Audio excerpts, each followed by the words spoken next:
Have you ever wondered how the richest Arab kings live? Imagine a world where opulence isn't just a dream, but a daily reality. This journey takes us through the lives of the top 15 Arab monarchs whose wealth is as vast as the deserts they often rule. Let's unveil their riches and secrets.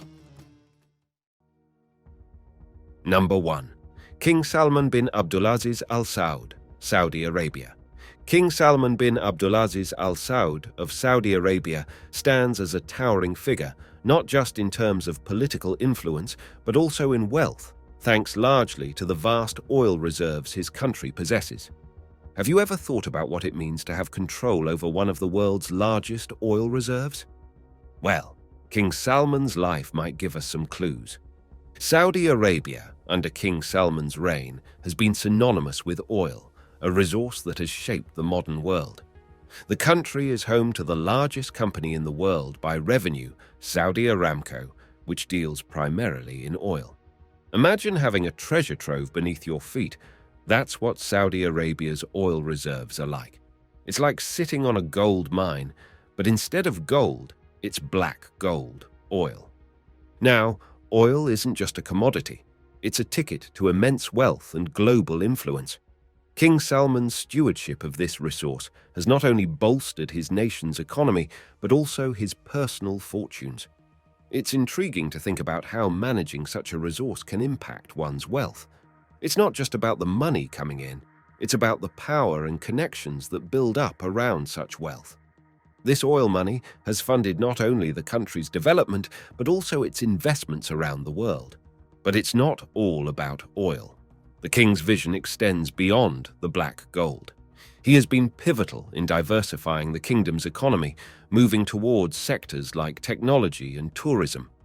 This diversification is crucial because, let's face it, oil won't last forever. So, what do you do when your main resource is finite? You innovate, and that's exactly what King Salman has been doing. Number 2. King Mohammed VI, Morocco. King Mohammed VI of Morocco presents a fascinating case of royal wealth, not just derived from natural resources like many of his counterparts, but through a diverse array of business interests. It's a story that takes us into the heart of Morocco's economic landscape, showcasing a monarch who is as much a businessman as he is a ruler. This king's portfolio is as varied as the colors of Morocco's bustling souks. Among his prized assets is a significant stake in Morocco's largest bank, Attijari Wafa Bank. Now picture this, a bank not just as a place to store wealth, but as a source of it. Banking, with its complex web of investments, loans and services, is a cornerstone of any modern economy. King Mohammed VI's involvement in Attijari Wafa Bank places him at the center of financial currents, both within Morocco and in its economic relations abroad. But his interests don't stop at banking. Morocco is one of the world's largest producers of phosphate, and you guessed it, the king has substantial holdings in this sector too. Phosphate might not sound as glamorous as gold or diamonds, but in the world of agriculture, it's a star player. It's used to make fertilizers that feed crops all around the world. So in a way, King Mohammed VI plays a role in global food production, something to ponder over your next meal. The king's approach to wealth is reflective of Morocco's own path. Unlike the oil-rich Gulf states, Morocco has had to diversify its economy and seek different avenues for growth. This diversification is a dance of economic strategy, requiring foresight and innovation. King Mohammed VI has been at the forefront of this, steering his investments into areas that not only increase his wealth, but also bolster the country's economy. Number 3. Sultan Haytham bin Tariq. Sultan Haytham bin Tariq of Oman presents an interesting narrative in the realm of royal wealth, predominantly anchored in the country's oil reserves. Oman, often overshadowed by its larger neighbors in terms of oil production, still holds a significant place in the global oil market, and Sultan Haytham's wealth is intricately tied to this resource. To understand Sultan Haytham's wealth, it's essential to delve into the nuances of Oman's oil economy. Unlike the colossal reserves of Saudi Arabia or the UAE, Oman's oil reserves are more modest. However, what they lack in size, they make up for in strategic management. Under Sultan Haytham's rule, Oman has continued to efficiently exploit its oil reserves, ensuring a steady flow of wealth. It's like making the most out of every drop of oil, a testament to prudent resource management. But here's the catch. Oman's oil reserves are not endless. This reality shapes Sultan Haytham's approach to wealth and governance. He's not just sitting on a pile of money, he's thinking about the future. How do you sustain a country's economy when your primary resource is finite? This is a question that Sultan Haytham grapples with, steering Oman towards economic diversification. Sultan Haytham's tenure has seen a focus on sectors like tourism, fisheries, and logistics. Oman, with its stunning landscapes and rich history, has a lot to offer to tourists. The Sultan's vision includes tapping into these natural treasures, not just for wealth, but for sustainable development. It's a balancing act, preserving the beauty and heritage of Oman while opening up new avenues for economic growth. Number 4. Emir Sheikh Tamim bin Hamad Al Thani. Emir Sheikh Tamim bin Hamad Al Thani of Qatar represents a modern tale of wealth, where natural gas, rather than oil, plays the starring role. Qatar, a small nation by size, packs a punch in the global economy, largely thanks to its immense natural gas reserves. This bounty has not only transformed the country, but also the fortune of its emir. Qatar boasts one of the world's highest GDPs per capita, a staggering fact when you consider the size of the country. It's like finding a small treasure chest, but filled with more jewels than some of the larger chests around. This wealth is largely thanks to the country's vast natural gas fields, including the North Field, the world's largest natural gas field. Imagine sitting atop a resource so plentiful that it changes the entire fortune of a nation. That's the story of Qatar and its emir. Sheikh Tamim's wealth, tied to this natural gas bonanza, is not just about having a lot of money. It's about how this resource has been utilized and managed. Qatar has smartly channeled its gas revenues into building a diversified and robust economy. Under his leadership, the country has invested in global real estate, sports, including winning the bid for the 2022 FIFA World Cup, and other sectors. It's like using the gas wealth as seeds, planting them in various fields globally, and watching a diverse economic garden grow. Number 5. Emir Sheikh Mohammed bin Rashid Al Maktoum. Emir Sheikh Mohammed bin Rashid Al Maktoum of Dubai, UAE, stands as a unique figure among the wealthy Arab rulers, with his vast and varied investments painting a picture of a visionary leader. His story isn't just about wealth, it's about a transformative vision that has reshaped Dubai and extended his influence far beyond the borders of the UAE. Dubai, under Sheikh Mohammed's leadership, has become synonymous with luxury, innovation, and grandeur. But how did this transformation happen? A significant part of the answer lies in the emir's strategic investments in real estate. He turned what was once a sleepy desert town into a glittering metropolis, attracting tourists and investors from all over the world. Imagine building an oasis of skyscrapers and luxury in the middle of a desert. That's the kind of vision we're talking about. But Sheikh Mohammed's interests are not confined to real estate alone. He has a well-known passion for horse racing, a sport that combines tradition with luxury. His Godolphin stables have become a dominant name in the horse racing world. Think of it as a blend of personal interest and business acumen, where the thrill of the race meets the calculation of investment. His portfolio extends to various other sectors, including technology, retail, and entertainment, turning Dubai into a hub for innovation and commerce. This diversification is key to understanding his wealth. It's not just about having a lot of money, it's about creating and sustaining an environment where wealth can grow and flourish. Number 6. Emir Sheikh Khalifa bin Zayed Al Nahyan, Abu Dhabi, UAE. Emir Sheikh Khalifa bin Zayed Al Nahyan of Abu Dhabi, UAE, represents a classic narrative of immense wealth derived from oil. But his story is more than just about riches. It's about stewardship of a resource that has defined a nation. Abu Dhabi, the wealthiest emirate in the UAE, owes much of its affluence to its substantial oil reserves. And as the ruler, Sheikh Khalifa's fortune is deeply intertwined with this black gold. Abu Dhabi's oil wealth is not just a number in a bank account. It's a cornerstone of the emirate's identity and development. Imagine a land where the desert meets the sea, and beneath this landscape lies a treasure trove of oil, silently fueling the economy and the nation's progress. This is the land Sheikh Khalifa oversees, a land where oil is more than a commodity. It's a lifeline. Sheikh Khalifa's wealth, derived from these vast oil reserves, has been pivotal in transforming Abu Dhabi into a modern, dynamic city. Under his leadership, the oil revenues have not just been about extraction and export, but about using this wealth to build infrastructure, healthcare, and education. It's a vision of turning natural wealth into societal wealth. But here's an interesting twist in the tale. Despite the abundance of oil, Sheikh Khalifa has been forward-thinking in diversifying Abu Dhabi's economy. This diversification is a recognition that oil, while plentiful now, is not a perpetual resource. Investments in renewable energy, real estate, and tourism under his reign are steps towards a future where the economy is not solely reliant on oil. Number 7.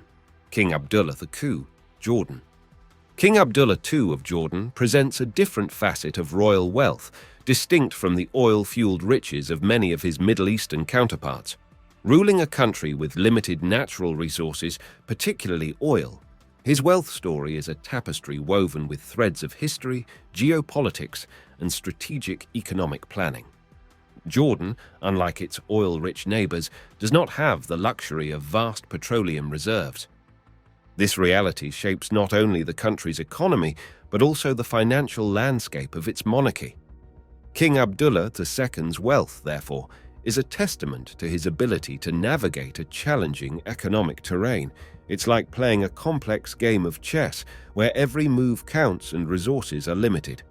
Despite these constraints, King Abdullah II has managed to build considerable personal wealth. His financial assets are diversified, spanning investments in various sectors both within and outside Jordan. This diversification is crucial in a region where economic stability is not always a given. Imagine trying to build a fortress with limited materials. That's akin to what King Abdullah II has accomplished in terms of wealth creation. A significant portion of his wealth comes from aid and military support from Western allies, recognizing Jordan's strategic importance in the Middle East. This financial support, coupled with King Abdullah II's astute economic policies, has helped stabilize Jordan's economy, and by extension, his own financial standing. Number 8. Sultan Qaboos bin Said, Oman, deceased 2020. Sultan Qaboos bin Said, who led Oman until his passing in 2020, left behind a legacy that is intricately linked to both his wealth and the transformative journey of his nation. His story is not just one of riches, it's a saga of turning a once insular country into a modern state, with the Sultan's wealth playing a crucial role in this metamorphosis. When Sultan Qaboos ascended the throne in 1970, Oman was a country on the periphery of the modern world with limited infrastructure and resources. His vision, fueled by Oman's oil wealth, was to bring Oman into the 21st century. Think of it as a grand project where oil was not just a source of income, but a tool for nation building. Under his reign, oil revenues were strategically invested in developing Oman's infrastructure, healthcare, and education systems. Sultan Qaboos's wealth was more than a personal treasure. It was a national asset. He used it to weave a new social and economic fabric for Oman, prioritizing the well-being and development of his people. His approach to governance and wealth management was marked by a desire to balance tradition with progress, ensuring that Oman's development did not come at the cost of its cultural heritage. His rule also saw Oman maintaining a unique position in international politics, often acting as a mediator in regional disputes. This diplomatic stance, underpinned by the country's economic stability and the Sultan's personal influence, further enhanced his stature and, by extension, his wealth. Number 9. King Hamad bin Isa al-Khalifa, Bahrain. King Hamad bin Isa al-Khalifa of Bahrain offers a distinct perspective on royal wealth in the Middle East, governing a nation with a smaller economic scale compared to its Gulf neighbors. His wealth narrative is intertwined with Bahrain's economic dynamics, reflecting the challenges and opportunities of managing a smaller yet significant economy in a region dominated by oil giants. Bahrain, under King Hamad's rule, has had to navigate a path different from the oil-abundant trajectories of neighboring countries. The kingdom does possess oil reserves, but they are modest compared to the vast fields of Saudi Arabia or the UAE. This reality has shaped both Bahrain's economy and the king's approach to wealth. It's akin to playing a strategic game with a different set of cards where ingenuity and diversification are key. King Hamad's personal wealth, while not as staggering as some of his counterparts, is still substantial. His assets are diversified, including investments in various sectors within Bahrain and beyond. This diversification strategy is crucial for Bahrain, where oil alone cannot sustain the economy. Imagine trying to piece together a diverse financial portfolio, like a mosaic, each piece representing a different sector: finance, tourism, manufacturing. That's the essence of Bahrain's and King Hamad's economic strategy. Under his leadership, Bahrain has positioned itself as a financial hub in the Middle East. The kingdom's banking and financial services sector is robust, attracting international businesses and investments. This financial focus not only bolsters the national economy, but also contributes to the king's wealth. It's a symbiotic relationship where the growth of the country's financial sector feeds into the royal coffers. Number 10. Emir Sheikh Sabah Al Ahmad Al Jaber Al Sabah, Kuwait, deceased 2020. Emir Sheikh Sabah Al Ahmad Al Jaber Al Sabah, who led Kuwait until his demise in 2020, epitomized the quintessential Gulf monarch, with his wealth intrinsically tied to the country's vast oil reserves. His narrative offers a window into the complexities and privileges of ruling a nation that sits atop one of the world's most coveted natural resources. Kuwait, under Sheikh Sabah's leadership, was a classic example of an oil-rich Gulf state. The country's oil reserves, among the largest globally, were the mainstay of its economy and the emir's wealth. Imagine governing a territory where the sands beneath your feet are more valuable than the most precious metals. That was the reality for Sheikh Sabah, a reality where oil dictated not just the economy, but also the geopolitics of the region. Sheikh Sabah's wealth was, in many ways, a reflection of Kuwait's economic health. The country's prosperity hinged on the fluctuating tides of the oil market. When prices soared, Kuwait basked in wealth, but when they fell, the nation had to navigate rougher waters. This direct correlation between national and personal wealth is a distinctive feature of Gulf monarchies, where the lines between state and ruler often blur. During his reign, Sheikh Sabah was not only a custodian of Kuwait's oil wealth, but also a key player in the global energy market. Kuwait's oil policies, under his guidance, had implications far beyond its borders, influencing global oil prices and international relations. His role in OPEC, the Organization of Oil-Producing Countries, was a testament to his influence in global oil politics. Number 11. Emir Nawaf Al Ahmad Al Jaber Al Sabah, Kuwait. Emir Nawaf Al Ahmad Al Jaber Al Sabah of Kuwait represents a continuation of a legacy deeply rooted in oil wealth. Assuming leadership after the passing of Sheikh Sabah Al Ahmad Al Jaber Al Sabah, Emir Nawaf inherited the stewardship of one of the world's most significant oil reserves, a responsibility that carries both economic and geopolitical weight. Kuwait's oil reserves, a cornerstone of its national identity and prosperity, have long been the source of the ruling family's wealth. For Emir Nawaf, overseeing this wealth is like holding the reins of a powerful but delicate beast, one that can lead the nation to prosperity if managed wisely, but also pose challenges if not. The country's economy, heavily reliant on oil, mirrors the fluctuations of the global oil market, making the management of these resources a task of intricate precision and foresight. Emir Nawaf's role in managing Kuwait's oil wealth is not just about maintaining the status quo. It's about navigating a landscape that is constantly changing, be it through fluctuating oil prices, evolving global energy demands, or the pressing need for economic diversification. This role involves a balancing act, ensuring that the current wealth derived from oil is invested in ways that secure the country's future.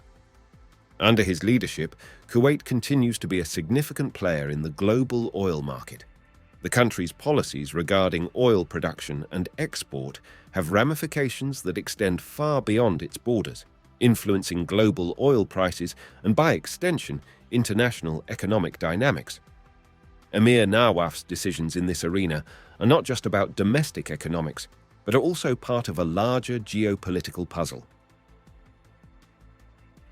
Number 12. Emir Sheikh Saud bin Sakr al-Qasimi, Ras Al Khaimah, UAE. Emir Sheikh Saud bin Sakr al-Qasimi of Ras Al Khaimah, one of the smaller emirates in the UAE, presents a narrative of wealth that differs from the typical oil-centric stories of the region. His leadership and wealth are testaments to the diverse economic strategies employed by the smaller emirates to carve out their own niches in the shadow of their more prominent neighbors. Ras Al Khaimah, under Sheikh Saud's rule, has not relied solely on oil for its prosperity. Instead, the emirate has diversified its economy, focusing on industries like real estate, tourism, and manufacturing. Think of it as crafting a mosaic of economic activities, each piece contributing to the overall picture of growth and stability. This diversification has been central to Sheikh Saud's approach to building wealth. One of the key aspects of Sheikh Saud's wealth comes from the successful development of real estate projects. Ras Al Khaimah has seen a boom in construction, with luxurious resorts and residential properties attracting investors and tourists alike.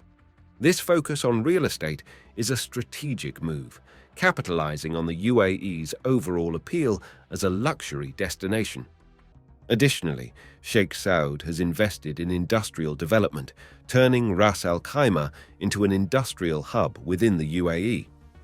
These investments have not only contributed to his wealth, but also to the economic health of the emirate. It's about creating a sustainable economic environment where different sectors complement and support each other. Number 13. King Mswati III, Swaziland.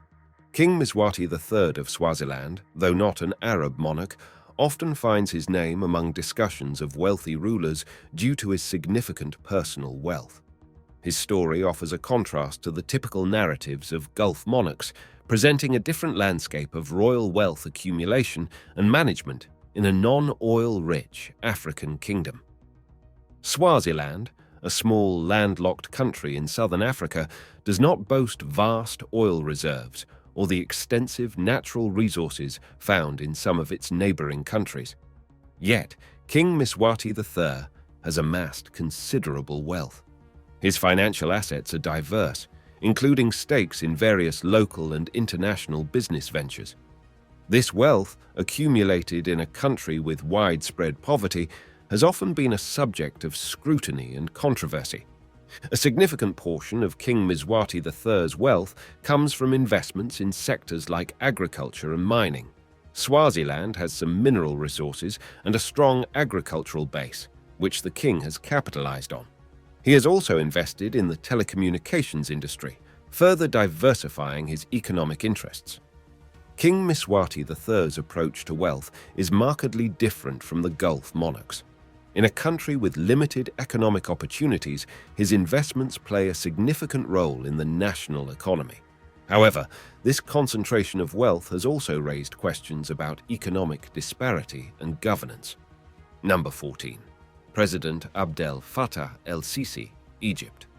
President Abdel Fattah el-Sisi of Egypt presents a different kind of narrative in the realm of leadership and control over national resources. Unlike the monarchs of the Gulf states, his story is woven into the fabric of a republic where the lines between state power, economic control, and personal influence are often blurred. Egypt, under President el-Sisi, has seen significant efforts to control and utilize the country's resources for national development. While Egypt does not boast the oil wealth of its Gulf neighbors, it possesses a range of other significant resources, including the Suez Canal, one of the world's most important maritime passages. El-Sisi's leadership has been pivotal in capitalizing on these assets, turning them into sources of national revenue. One of the notable aspects of el-Sisi's tenure has been the massive infrastructure projects, like the expansion of the Suez Canal and the construction of a new administrative capital. These projects are not just about improving logistics or administration, they are symbols of Egypt's aspirations for modernization and economic growth. The control and management of these resources and projects are central to el-Sisi's governance style. Number 15. President Bashar al-Assad, Syria. President Bashar al-Assad of Syria presents a narrative deeply intertwined with the tumultuous recent history of his country. His control over Syria's resources and his influence in the region are inseparable from the context of conflict and political strife that has marked his tenure. Syria, under Assad's rule, has been a land of contrasts. On one hand, it possesses significant natural resources, including oil and agricultural land. On the other hand, the ongoing civil war has drastically affected the country's economy and its ability to harness these resources. Assad's control over these resources has been a key factor in his ability to maintain power amidst the chaos. The oil fields in Syria, though not as abundant as those in Gulf countries, have been a significant source of revenue. Assad's regime, especially in the earlier years of the conflict, relied heavily on oil sales for funding. The control over these oil fields has not just been an economic matter, it's been a strategic objective in the conflict, with different factions vying for control.